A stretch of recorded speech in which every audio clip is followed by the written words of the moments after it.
எல்லாருக்கும் வணக்கம். கீழே உட்காந்துறப்போ ஒரு பயம் இருக்குது. ஏன்னா இந்த ஆடியோ லான்ச்லாம் வந்தால் என்ன பேசுவோம், என்ன நம்ம பேச போகிறோம் நமக்குள்ளே தெரியுமா, கடன்னு பேசுகிறோம். அது யூடியூப்பில் வர்றப்ப தான் பக்கு இருக்கும். இதையா நம்ம பேசணும், ஐயோ அப்படின்ட்டு கீழே கமெண்ட்ஸ்லாம் அப்படி அடிப்பாங்க. இப்போ இந்த படத்தை பார்க்குறப்ப எனக்கு பயம். இப்போது விஜய் டிவி புகழ்னா பாதி தூரம் வந்துட்டு அப்புறம் செல்லமணி சார் தான் தம்பி ஒன்றும் இல்லைப்பா கோதண்டன்றாங்க. அடுத்து விஜய் டிவி புகழ் வினோதன்றதுக்கு நான் பாதி தூரம் நிறைய இடத்துல அவார்டு வாங்க போகிறப்பையும் அதே சார் நடந்திருக்கு. விஜய் டிவி புகழ்னா பாதி தூரம் போயிட்டு ஸ்டேஜ்லாம் தொட்டு கும்பிடும், என்னை தாண்டி ஒருத்தர் மேலே போயிட்டு இருப்பாங்க. விஜய் டிவி புகழ் தீனா அப்படின்வாங்க. ஓகே, அந்த மாதிரிலாம் நடந்திருக்கு.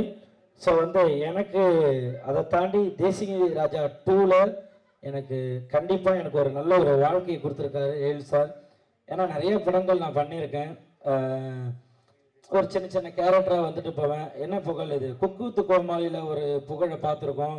அப்படி உழுந்து ஒரு விஷயம் பண்ணுறீங்க. ஆனால் சினிமாவில் ஒரு அந்த அளவு ஒரு இது இல்லைன்னு சொல்லியிருக்காங்க நிறையா. பட் இந்த படம் எழில் சார் எல்லாருமே சொல்கிறதான், அவரை நம்ம நடிக்க விட்டுருவார். நீங்கள் என்ன வேணால் பண்ணுங்கள், சூப்பராக பண்ணுங்கள், நான் பார்த்துக்கறேன்னு அவர் 2 வார்த்தை தான் அங்கேருந்து வரும். மானிட்டர் முன்னாடி உட்காந்துப்பார். ஒரு ஆக்ஷன், ஒரு கட்டு, இது 2 தான் சொல்லுவார். வேறு எதுவும் அவர் சொல்ல மாட்டார். நாங்கள் மாட்டு நடிச்சுக்கிட்டே இருப்போம். அது வேணுன்றதை பார்த்துப்பார், இல்லாத மீதி எடிட்டில் ஏதாச்சும் தூக்கிப்பார். அந்த அளவு தான் சிரிச்சுக்கிட்டே இருப்பார். அப்படி ஒரு டைரக்டர் நான் பார்த்ததில்ல. எல்லாமே சொல்லுவாங்க, திட்டுவாங்க இல்லையா, ஏதாவது சார் இந்த இடத்துல இதை கொஞ்சம் ஏற்றட்டுங்களா, இது வேணாம்ப்பா கொஞ்சம் நல்லா இல்லை, அவர் எது சொன்னாலும் சரி நீங்கள் போட்டுக்குங்க அப்படி சொல்லுவார். அதே போல் லேடி கெட்ட பிரவனே எனக்கு ரொம்ப ஆசை. ஏன்னா லேடி கெட்ட மூலிமா தான் எனக்கு ஒரு நல்ல மேடை கிடச்சிது. ஸோ என்கிட்ட இல்லை பக்கம் லேடி கெட்ட பண்ணோம் அப்படின்னா ரொம்ப சந்தோஷம் சார், கண்டிப்பாக பண்ணுறேன் சார் அப்படின்றேன். அதே போல் விமல் சார் நான் ஆக்சுவலாக சினிமாவுக்கு வந்ததுக்கப்புறம் நான் பழகினதில் எனக்கு ஒரு 2 பேர் டெய்லியும் பேசிப்போம். மாதத்தில் ஒரு 25 நாள் 30 நாள் ஜாலியாக பேசிக்கணும் அப்படின்னா, ஒன்று சசிகுமார் சார், இன்னொன்று விமல் சார். சும்மாவே ஃபோன் பண்ணி ஜாலியாக பேசிப்பேன். என்ன தம்பி என்ன பண்ணுறீங்க, எங்கே இருக்கீங்க, சாப்பிட்டீங்களா அப்படின்ட்டு விரும்பி பேசுவார். சசிகுமார் சார் 2 பேருமே அவ்வளோ அந்த ஒரு போட்டி பொறாமை எதுவுமே கிடையாது. யார் வந்தாலும் சரி அவங்க கூட ஜாலியாக பழகக்கூடிய வருது. அந்த அளவு வருது. அவர் கூட பழகந்து ரோபோ மாமா ஜனா ப்ரொடியூசர் சார் அன்றைக்கி ஷூட்டிங்க்கு வந்திருந்தார். என்ன போகிறார் ப்ரொடியூசர் சாரே போகிறார், என்ன விஷயம்னு கேட்டாங்க. என்னையும் ரவிமரியா சாரையும் பார்க்க வந்தாங்க. இல்லை டீசர் ஈவினிங் 6 மணிக்கு ரிலீஸ் ஆகுது, ஸோ அதான் சும்மா அப்படியே உங்களை பார்த்துட்டு சொல்லிட்டு போகிறேன். அப்படி ஒரு ப்ரொடியூசரை நான் பார்த்ததே கிடையாது. அங்கே ஒரு இடத்துக்கு முருகன் அண்ணனை கூப்பிட்டு பார்த்து இந்த மாதிரி ஒவ்வொருத்தங்களையும் பார்த்து எல்லாத்தையும் பேசி இந்த மாதிரி படம் ரிலீஸ் ஆகுது, சூப்பர், நீங்களாம் தான் சப்போர்ட் எல்லாமே இருக்கணும்னு சொல்லிட்டு ஒருத்தராக சின்ன ஒரு ஆர்டிஸ்டாக இருந்தால் கூட அதை சொல்லிட்டு போகிறது. Producer sir thank you so much sir. சொன்ன மாதிரி அந்த ப்ரொமோஷன்லாம் போயிட்டு இருந்தப்போ எல்லாருக்கும் சாப்பாடுலேருந்து எல்லாமே நீங்கள் எங்கே வேணால் சாப்பிடுங்க, அவங்க போட்டோம் காரை கொடுங்க இது பண்ணட்டும் எல்லாம் அப்படி பார்த்துக்கிட்டீங்க. Thank you so much. அதாவது ரவி சார், சாம்சன்ஸ்லாம் ஸ்கிரிப்டை வாங்கிக்கிட்டே புகழ் நீங்கள் இந்த இடத்துல இதை போடுறீங்களான்னு ஸ்கிரிப்ட் ஒர்க் பண்ணிக்கிட்டே இருப்பார். அவர் என்ன ஒரு பேப்பரை கொடுத்தாலும் அந்த பேப்பரை 20 பேப்பர் ஆக்கி எழுதிக்கிட்டே இருப்பார். நம்ம ஒரு புதுசாக வளர்ந்து ஒரு விஷயம், ஒரு சின்ன பையன் வரேன், எல்லாருமே கை கொடுத்து அவ்வளோ அழகாக, இல்லை நீங்கள் இந்த கவுண்டர் போடுங்க நீங்கள் போடுங்கன்னு எல்லாருமே வாங்கிட்டாங்க. ரொம்ப உங்ககிட்டலாம் ஒர்க் பண்ணுறது எனக்கு ரொம்ப ஹாப்பி. தேங்க்யூ ஸோ மச் எழில் சார், உங்களை மறக்கவே மாட்டேன். ஏன்னா எல்லாருமே கேட்டுன்னு இருந்த ஒரு வார்த்தை, புகழ் நீங்கள் சினிமாவில் எப்போ காமெடி பண்ணுவீங்கன்ட்டு நிறைய கேட்டுகிட்டே இருந்தாங்க. அது எல்லாருக்கும் பதிலாக இந்த தேசிய ராஜா 2 இருக்கும்னு நான் கண்டிப்பாக நம்புகிறேன். அப்படி தான் எல்லாம் ஒர்க் பண்ணியிருக்கோம். எல்லாருமே இதில் ஒர்க் பண்ண எங்களுக்கு சொல்லிக் கொடுத்த அசோசியேட் டைரக்டர், அசிஸ்டன்ட் டைரக்டர். ஏன்னா ஒரு படம் வெளியில் வருது அப்படின்னா அதில் உழைக்கிறவங்க அவ்வளோ பேர். ஏன்னா நம்ம ஈஸியாக ஒரு நிழலுக்காக மரத்தை தேடி போவோம், ஆனால் அந்த மரம் வெயிலில் நிற்கிறது யாருக்குமே தெரியாது. அந்த மரம் அதில் பின்னாடி ஒர்க் பண்ண அத்தனை பேருமே இந்த படம் ஜெயிக்கணும்ன்ட்டு எல்லாருமே ஒர்க் பண்ணுறது. இந்த படம் ஜெயிக்கணும், யாருமே அப்பா இந்த படம் இவ்வளோப்பா இந்த படம் ஓடக்கூடாதுன்னு யாருமே நினைக்கப்படுறது கிடையாது. எல்லாருமே படம் ஓடணும், ஜெயிக்கணும், மக்கள்கிட்ட போய் சேரணும் அப்படின்னு தான் உழைக்கிறது. கண்டிப்பாக இதில் நீங்கள் கோதன் அண்ணன் சூப்பராக சொன்னார். உண்மையிலே அதெல்லாம் ஒரு நடிகர்களாக எல்லாருமே சின்ன ஆர்டிஸ்ட் ஜூனியர்ஸ் யாருக்காக இருந்தாலும் இந்த வலி இருக்கும். ஏன்னா அவ்வளோ கஷ்டப்படுற ஒரு படத்துக்காக ஒரு 10 நிமிஷம் அதுக்காக இவ்வளோ தூரம் நீங்கள் மெனக்கணும்னா, ஒரு படம் எடுக்கிறதுக்கு எவ்வளோ தூரம் மெனக்கணும். ஈஸியாக ஒரே வாரத்தில் படம் நல்லா இல்லை வேஸ்ட்டு அப்படின்ற வார்த்தையை சொல்லிடுறீங்க. இதுக்காக ஒரு லைட்மேன் ஆகட்டும், ஒரு ப்ரொடக்ஷன் ஒர்க் பண்ண, ஒரு தண்ணி எடுத்துகிட்டு வந்து ஓடியர் ஆகட்டும், அவங்க வீட்டில் அவங்க குழந்தைகிட்ட சொல்லுவாங்க, இந்த படத்தில் அப்பா ஒர்க் பண்ணியிருக்கேன், இந்த படத்தில் நான் தான் லைட் போட்டேன் அப்படின்னு. அவ்வளோ பேர் ஒர்க் பண்ணி ஒரு 60 நாள் எல்லாம் எடுத்து எடிட்டிங் போய் அதெல்லாம் முடிச்சு ஒரு படத்தை தேட்டரில் எடுத்துட்டு வர்றது வந்து அவ்வளோ பெரிய விஷயம். இதை ஈஸியாக சொல்லுறீங்க படம் நல்லால. அண்ணன் சொன்ன மாதிரி மக்கள் போய் பாருங்க. நீங்கள் நல்லா இல்லை, புகழ் நல்லா நடிக்கல அப்படின்னா கண்டிப்பாக எல்லாருமே மாற்றிக்கிறோம். ஈஸியாக ஒரு சும்மா உங்களுக்கு வருமானம் வருதுன்றதுக்காக ஒரு யூடியூப்ல டக்குன்னு இது படம் நல்லா இல்லைன்னு சொல்கிறாங்க. ஏன்னா இது அத்தனை பேரோட உழைப்பு, அவ்வளோ கஷ்டப்பட்டுருக்கோம். தேங்க்யூ ஸோ மச் எனக்கு இந்த ஒரு மேடை கொடுத்ததுக்கு. நான் இந்த மாதிரிலாம் பேசுனதே கிடையாது. நான் வருவேன் ஜாலியாக 2 பேரும் டக்குன்னு மைக்கு கொடுத்தா பேசிட்டு போயிடுவேன். ஆனால் இப்படி ஒரு எமோஷனலாக பேசினது எல்லாரையும் பார்க்குறப்ப அவ்வளோ இதாக இருந்தது. ஒரு படத்துக்காக இவ்வளோ தூரம் பேசுகிறாங்க அப்படின்றப்ப சந்தோஷமாக இருக்குது. நீங்கள் எப்படி தேசிங்க ராஜா 1க்கு அவ்வளோ சப்போர்ட் பண்ணீங்களோ கண்டிப்பாக தேசிங்க ராஜா 2வும் சூப்பராக இருக்கும். எல்லாருமே அவ்வளோ அழகாக ஒர்க் பண்ணியிருக்காங்க. இந்த படம் வந்து கண்டிப்பாக மாபெரும் வெற்றியடையும். எங்கெல்லாம் வாழ்த்து வந்த எல்லாருக்குமே தேங்க்யூ ஸோ மச். மீடியா ஊடக நண்பர்கள் எல்லாருக்குமே தேங்க்யூ ஸோ மச். நீங்கள் தான் இந்த ஒரு நல்ல படைப்பை நாங்கள் படைச்சிருக்கோம். நீங்கள் அதை நல்லபடியாக மக்கள்கிட்ட எடுத்துகிட்டு போய் சேர்க்கணும். Thank you so much. Thank you sir. எங்களை வந்து வாழ்த்து வந்த சொல்லுமணி சார், உதயா சார் எல்லாருக்குமே thank you so much. Love you. Thank you thank you thank you. Through out the film நீங்கள் வந்து அந்த வாய்ஸ் மெயின்டைன் பண்ணி அந்த கெட்டப் மெயின்டைன் பண்ணி ஒரு சூப்பரான ஒரு எஃபர்ட் கொடுத்துருக்கீங்க. டெஃபினெட்லி நீங்கள் நினைக்கிற மாதிரி ஒரு சூப்பர் சக்ஸஸ்ஃபுல்லாக மாறும். Wishing you all success. புகழ் ஆக்சுவலாக இன்றைக்குமே அந்த வாய்ஸ் எடுக்கலாம் வந்தேன். நேற்று குக்கு தூக்கமால காலைல 5 மணிக்கு தான் விட்டாங்க. அதனால் எனக்கு அந்த பொனந்தினி சார் வாய்ஸ் வந்துருச்சு. இல்லைன்னா நான் அழகா லேடிஸ் வாய்ஸ்லேயே பேசலான்னு சார் வந்தேன். Thank you so much. Thank you. Success மீட்ல பேசுங்க. கண்டிப்பாக பேசுகிறேன். அதுக்குள்ளே வாய்ஸ் ரெடி பண்ணிடுறேன். Thank you so much. எல்லாருக்கும் வணக்கம். இங்கே வந்திருக்கும் பத்திரிகை, ஊடக, தொலைக்காட்சி, யூடியூப் நண்பர்கள் அனைவருக்கும் வணக்கம். இந்த விழாவுக்கு சிறப்பு விருந்தினர்களாக வருகை தந்திருக்கும் பெப்சி தலைவர் ஆர்கே செல்வமணி அண்ணன் அவர்களுக்கும், தமிழக திரைப்பட இயக்குனர் சங்க தலைவர் ஆர்வி உதயகுமார் அண்ணன் அவர்களுக்கும், அண்ணன் பேரரசு அண்ணன் அவர்களுக்கும் இடைய வணக்கங்களை தெரிவிச்சுக்கிறேன். ஓகேயா? மற்றும் இந்த திரைப்படத்தின் விழா நாயகன் அண்ணன் வித்யாசாகர் அவர்களுக்கும், அண்ணனும் நானும் வந்து இது 2வது படம்னு சொன்னாங்க. ஜன்னல் ஓரம்னு ஒரு படம், அடுத்து 2வது படம் தேசிங்க ராஜா 2. ஆனால் இன்னொரு காப்படம் ஒன்று இருக்குண்ணே, அது வந்து கில்லி கொக்கரக்கோ தும் ஷாக் தும் தும். அந்த தும் ஷாக் பண்ணது நான். அதனால் நம்ம வந்து 2.25 படம் வேலை செஞ்சுருக்கிறோம். ரொம்ப நன்றிண்ணே. பிறகு வந்து அந்த படத்தோட இயக்குனர் அண்ணன் எழில் அண்ணன் அவர்கள், அவரோடவும் இது 2வது படம். கிட்டத்தட்ட ஒரு 13 வருஷம் 14 வருஷத்துக்கு அப்புறம் இது தேசிங்க ராஜா 2 இந்த படத்தில் ஒர்க் பண்ணுறோம். ரொம்ப மகிழ்ச்சியாக இருக்குது. இந்த படத்துக்கு முன்னாடி பார்த்தீங்கன்னா விலங்குன்னு ஒரு படம் வெப் சீரியஸ் பண்ணேன். அது ஒரு சீரியஸான படம். அதுக்கப்புறம் போகும் இடம் வெகு தூரம் இல்லை அப்படின்னு ஒரு படம் பண்ணேன். அதுவும் கொஞ்சம் ரொம்ப சீரியஸாக நடிக்க வேண்டிய படம். அப்புறம் சாருன்னு பண்ணோம். இன்னொரு படம் பண்ணோம், அது என்ன ரிலீஸ் ஆகல. எல்லாமே சீரியஸ் மூட்லேயே பண்ணிக்கிட்டு இருந்தேன். அந்த டைமில் தான் வந்து எழில நான் வந்து இந்த தேசிங்க ராஜா 2ன்ற படத்துக்கு கூப்பிட்டாங்க. அப்படியே இந்த சீரியஸ் மூடாக பண்ணிட்டு இருந்த படம் இந்த படத்துக்கு செட்டுக்கு வந்தோன்னா அவ்வளோ ரிலாக்ஸாக, அவ்வளோ ஜாலியாக, ரொம்ப என்ஜாய் பண்ணி ரொம்ப சூப்பராக பண்ணோம். ஏன்னா அவரோட டைரக்ஷனில் நடிக்கணும்னா நடிகர்களுக்கு ரொம்ப ரொம்ப ஆசையாக இருந்துக்கிட்டே இருக்கும். அவன் இந்த காலத்தில் வந்து ஒரு காமெடியை வச்சு வேலை வாங்குறதே ரொம்ப கஷ்டம். ஆனால் அவர் படத்தில் பார்த்தீங்கன்னா ஒரு 15-20 காமெடியன்ஸ் இருந்துக்கிட்டே இருப்பாங்க. எல்லாத்தையும் அரவணைச்சு எல்லாத்துக்கும் எல்லாருமே ஸ்கோர் பண்ணணும் அப்படின்னு நினைப்பார் அவர். நீ மட்டும்தான் ஸ்கோர் பண்ணணும், நீ பண்ணக்கூடாது, நீ புதுசு, நீ பழசு, அந்த பாகுபாடெல்லாம் எல்லாமே நடிக்கிற எல்லாத்துக்கும் சமமாக அந்த இது போய் சேரணும் அப்படின்னு நினைக்கிறதுல ரொம்ப அருமையாக அதெல்லாம் எல்லாத்தையுமே பார்த்துக்குவார்.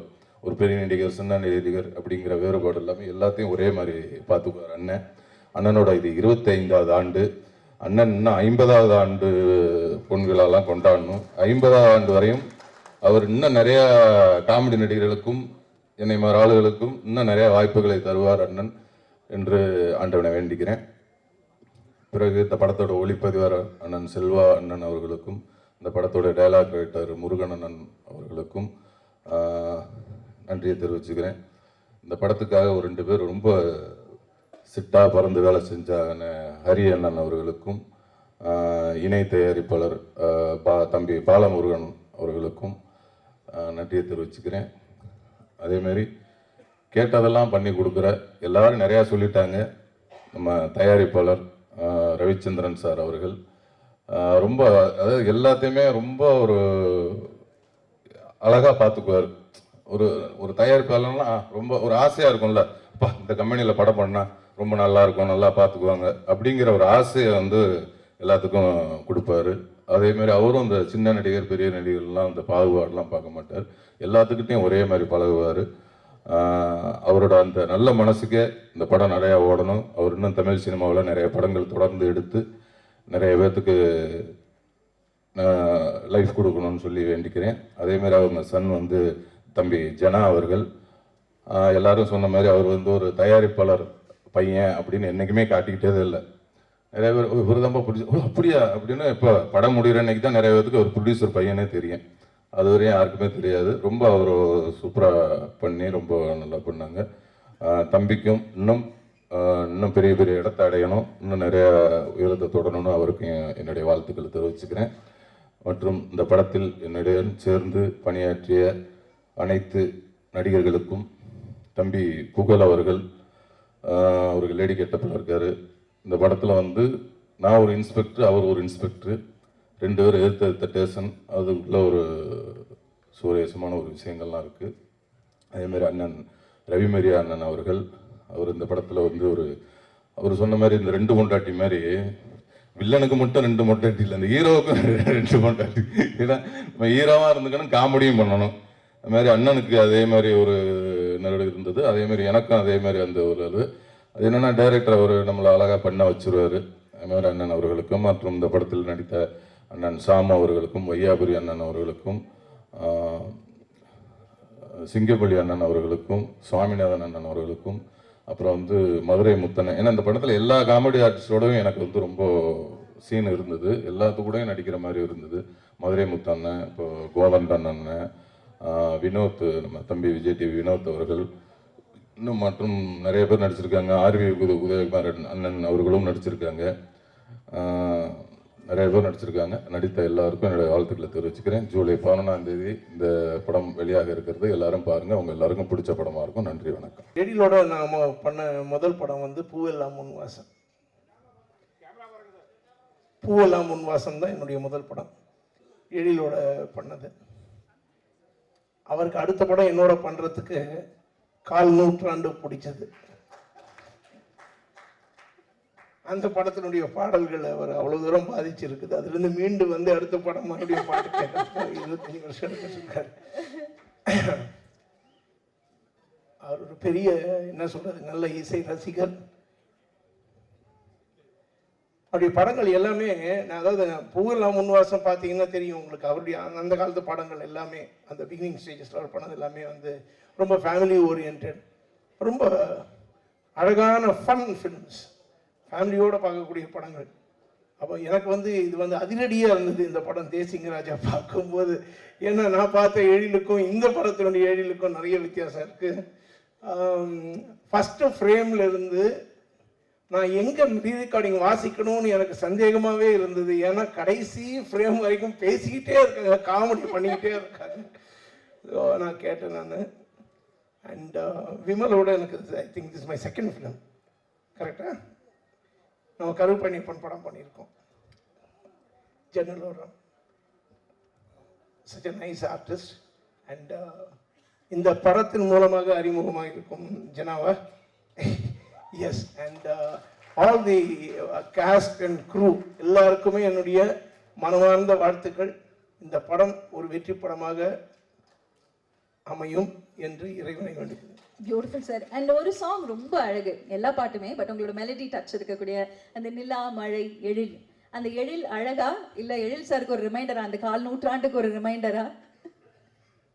இல்லை, அந்த பாட்டு கம்போஸ் பண்ணும்போது அந்த வார்த்தை அப்படி வந்து விழுந்துருச்சு. அப்படிங்களா? ஆமாம். நிலா, மழை, எழில் அப்படின்னு சொன்னோம். அதை எழில் எதிர்க்கவே உட்காந்துருக்காங்க, அதனால எழிலா ரொம்ப எழிலா வந்துருச்சு. அந்த பாடல் அழகா வந்திருக்குது, அழகா அமைஞ்சிருச்சு. டிஜிட்டல் வந்ததுக்கு அப்புறம் இசையமைப்பது ஈஸி அப்படின்னு நீங்க சில மேடைகளை நீங்க சொல்லியிருந்திருக்கிறீங்க. நான் சொல்லல, அப்படி நீங்க சொல்லதா சொல்லிட்டு இருக்கிறாங்க, அது உண்மையா? அதுவும் தப்பு, நிறைய யாரும் சொல்லியிருப்பாங்க. அதாவது மியூசிக் வாசிக்கிறது, அதாவது இந்த கீபோர்ட்ஸு ப்ரோக்ராமிங்கு இதெல்லாம் வந்து எளிதாகி இருக்கலாம். கிரியேஷன்றது எளிது கிடையாது, அது தானாக உருவாக்கக்கூடிய ஒரு விஷயம். உள்ளே இருக்கிறது தான் கிரியேஷன். ஸோ டெக்னாலஜி அதிகமானதுனால வந்து கிரியேஷன் அதிகமாகிடுன்றது கிடையாது, உள்ளே இருந்தால் தான் வெளியே வர்றதுக்கு இல்லையா. அண்ட் அது வந்து மற்ற என்ன சொல்கிறது, the technological development will aid in better sonorous quality, sound quality and better way or new way of sounds. இதுக்கெல்லாம் ஹெல்ப் பண்ணுமே தவிர க்ரியேட்டிவிட்டிக்கு ஹெல்ப் பண்ணாது. அது இங்கேருந்து வர வேண்டியது இங்கேருந்து வர வேண்டியது. அதனால் வந்து டெக்னாலஜி வந்து but technology will keep improving, it is very good. அதை வந்து நம்மளுடைய க்ரியேட்டிவிட்டிக்கு சேர்த்துட்டு எவ்வளோ அழகாக நம்ம கொடுக்குறோன்றது தான் ரொம்ப முக்கியம். பியூட்டிஃபுல்லாக சொன்னீங்க சார், தேங்க்யூ. அந்த ஒரு அழகான ஒரு படைப்பு பற்றி நீங்கள் சொன்ன அந்த வார்த்தை, ஸோ நீங்கள் கிரியேட் பண்ணணும், என்ஹான்ஸ் பண்ணுறதுக்கு டெக்னாலஜி வில் ஹெல்ப் அப்படிங்கிறது தான் சார். உங்கள் மேலே இருக்கக்கூடிய லவ் ஒவ்வொரு கான்சர்ட்ஸ்லையும் நீங்கள் பார்க்குறீங்க, அதாவது இந்த ஆடியன்ஸ் அப்படியே இருக்காங்க இல்லையா, எப்போவுமே உங்கள் கூட பயணிக்கிறாங்க. What you want to say to them? அதாவது மாறா அன்பும் என்னுடைய பாடல்கள் மேல் அவர்கள் வைத்திருக்கக்கூடிய அந்த மோகம், அந்த காதல், அதை மனதில் தாங்கிக் கொண்டு அவருடைய சிறு வயதிலிருந்து வளர்ந்து வந்து இப்போ கூட வந்து இந்த ஜென்ரேஷன் கூட அவங்க வந்து அதுக்கு ரொம்ப பாராட்டி அடிக்கடி வந்து கேட்கணும்னு ஆசைப்படுறதுல எனக்கு ரொம்ப சந்தோஷம் இருக்குது. காலம் கடந்து நின்ற பாடல்களை தந்த ஆண்டவனுக்கு நன்றி. Oh, that's so beautiful and thank you sir. இதே மாதிரி அழகழகான பாடல்கள் நீங்கள் எங்களுக்கு கொடுத்துக்கிட்டே இருக்கணும். நிறைய இதே மாதிரி படங்கள் நாங்கள் கொண்டாடிக்கிட்டே இருப்போம். Thank you so much for being here today. நன்றி. I mean it's my pleasure to be on the stage. I once again wish all the best to the cast and crew of this film and I pray for the success of the film. இந்த படத்தின் வெற்றிக்காக நான் வேண்டுகிறேன். நன்றி, வணக்கம். Thank you sir, thank you. Desingu Raja 2 திரைப்படத்தில் நிறைய நடிகர்கள் நடிச்சிருக்காங்க. It's been a thrilling experience because இது என்னோட முதல் தமிழ் ஃபிலிம் தான்.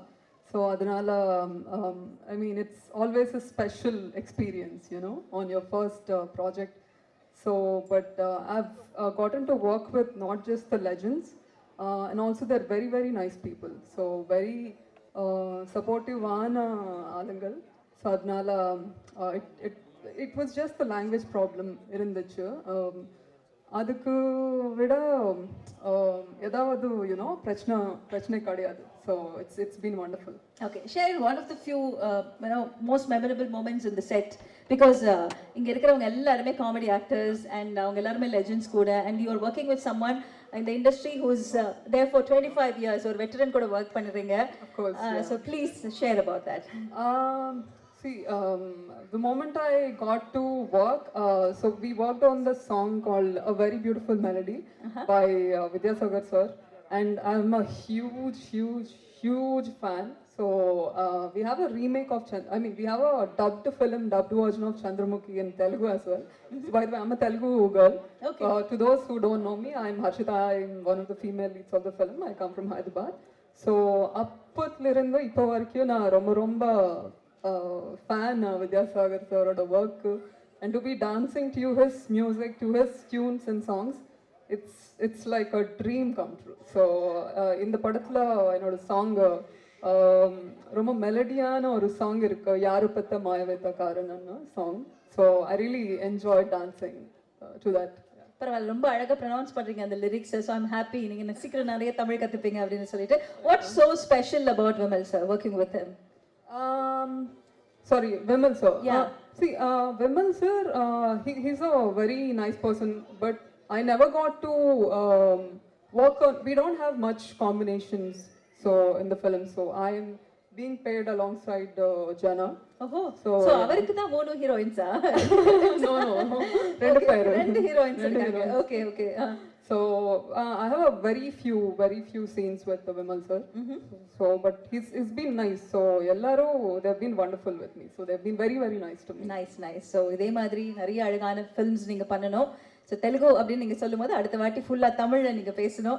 கண்டிப்பா. Okay, thank you so much. Wishing you all success. Thank you. Hi, எல்லாருக்கும் வணக்கம். ஃபர்ஸ்ட் ஆஃப் ஆல் இது என்னோட முதல் படம். ரொம்ப நல்ல எக்ஸ்பீரியன்ஸாக இருந்தது. கொஞ்சம் டென்ஷன் இருந்துச்சு பிகாஸ் ஃபர்ஸ்ட் மூவி தானே. பட் எல்லாருமே ரொம்ப சப்போர்ட்டிவாக இருந்து ஸோ நல்லா இருந்துச்சு. ஓகே, விமல் சாரோட நீங்க நடிச்சிருக்கீங்க அண்ட் இந்த படத்துல வந்து நிறைய காஸ்ட் அண்ட் க்ரூ எல்லாருமே சீனியர்ஸ் லெஜெண்ட்ஸ் எல்லாருமே. ஸோ அவங்கள பத்தி சில வார்த்தைகள். ஆக்சுவலி எனக்கு யாரு கூடயும் ரோல் இருந்தில்ல, எனக்கு ஜனா கூட மட்டும்தான். ஓகே ஓகே, ஸோ ஜனாவோட உங்களோட ஜனாட பேர் தான். ஓகே, நீங்க சொல்லுங்க அப்ப ஜனா பத்தி சொல்லுங்க. நிறைய பேர் சொல்லிருக்காங்க அவர் வந்து ஒரு ஆக்ஷன் ஹீரோவா தான் ஸ்க்ரீன்ல வரதுக்கான அத்தனை வாய்ப்புகளுமே இருக்குது அப்படின்னு. உங்களோட எக்ஸ்பீரியன்சஸ்? ஆக்சுவலி நான் இந்த படம் பண்ணும்போது எனக்கு தமிழ்ல ஒரு வார்த்தை கூட பேச தெரியாது. பட் இவங்க ரொம்ப சப்போர்ட்டிவா இருந்து. ஸோ உங்களுக்கு தமிழ் டீச்சர்? ஆமா. ஓகே, ஸோ நான் வந்து மலையாளி. நான் மலையாளம் படிச்சிட்டு இருக்கேன். மலையாளம் படிப்பிச்சிருக்கு. ஓ, நீங்க மலையாளம் சொல்லி கொடுத்துருக்கீங்க? ஆமா. Okay okay, nice nice. So இங்க வந்து ஒரு லாங்குவேஜ் ட்ரைனிங் கிளாஸ் போயிட்டு இருந்திருக்கு. சரி, இப்போ இங்க ஒரே படம் முழுக்க டயலாக்ஸா இருக்கும்ல, எல்லாருமே பேசிக்கிட்டே இருப்பாங்க, நிறைய காமெடி நடந்துட்டே இருக்கும். உங்களுக்கு அதெல்லாம் புரியுமா? கலாட்டாவா இருக்குமா செட் எல்லாம்? அந்த டைம் எனக்கு அதெல்லாம் புரியாது. ஆக்சுவலி என்னோட போர்ஷன் வந்து கொஞ்சம் சென்டிமெண்டல் சீன்ஸ் தான். ஸோ ஓகே, ஸோ அங்கே யாரும் காமெடி பண்ணல, அதனால கொஞ்சம் எஸ்கேப் ஆயாச்சு நம்ம இல்லையா? Okay, thank you. இதே மாதிரி வண்டர்ஃபுல் ஃபிலிம்ஸ் உங்களோட கரியர் முழுக்க நிறைஞ்சிருக்கட்டும். Wishing you all success. Thank you. அப்போ நம்ம மூவி டேசிங்கராஜ் 2 ஜூலை 11th ரிலீஸ் ஆகுது. நீங்கள் எல்லாரும் படம் பார்த்து சப்போர்ட் பண்ணுங்க. தேங்க்யூ.